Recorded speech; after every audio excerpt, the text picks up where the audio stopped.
السلام علیکم ناظرین، طیب کلپس W1U پر آپ سب لوگوں کو میں خوش آمدید کہتا ہوں۔ آج ہم اس بیان میں کائنات کے اس عظیم ہستی کی ولادت مبارکہ کا ذکر کریں گے، اس کے بچپن سے لے کر جوانی تک خوبصورت جو لمحات تھے اس کا ذکر کریں گے۔ تو آپ لوگ سب جڑے رہیں ہماری ویڈیو کے ساتھ۔ میرے ناظرین، ہجرت کے 4تھے سال 3 شعبان المعظم 4 ہجری کو مدینہ منورہ کے ایک چھوٹے سے گھر میں نور کی برسات ہوئی۔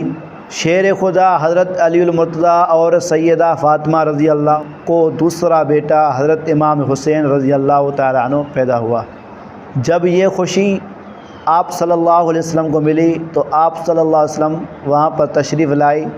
آپ نے اپنے پیارے نواسے کو گود میں لیا، ان کے کان میں اذان دی اور اپنی زبان مبارک ان کے منہ میں چسائی اور اللہ کے حکم سے اس کا نام حسین رکھا، جس کی معنی ہے خوبصورت۔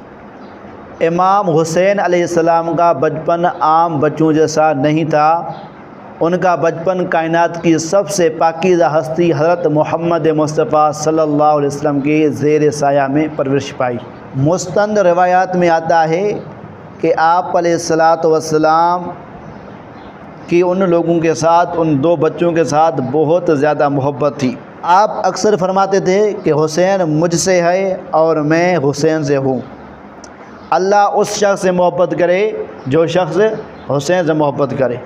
ایک دفعہ اللہ کے نبی خطبہ دے رہے تھے کہ حضرت امام حسین رضی اللہ تعالیٰ عنہ آ رہے تھے، تو چھوٹے ہونے کی وجہ سے گھومنے میں جو ہے نا بار بار گر رہے تھے، تو نبی کریم علیہ السلام کو یہ بات برداشت نہیں ہوئی۔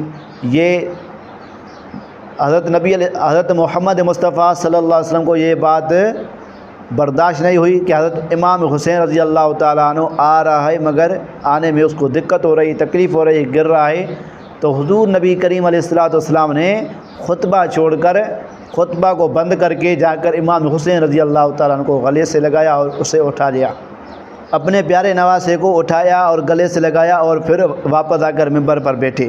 ایک اور مشہور واقعہ ہے کہ حضور نبی کریم صلی اللہ علیہ وسلم نماز پڑھ رہے تھے، سجدہ کی حالت میں جب تھے تو امام حسین رضی اللہ تعالیٰ عنہ آپ صلی اللہ علیہ وسلم کے شان مبارک پر جو ہے نا آ کر بیٹھ گیا۔ تو حضور نبی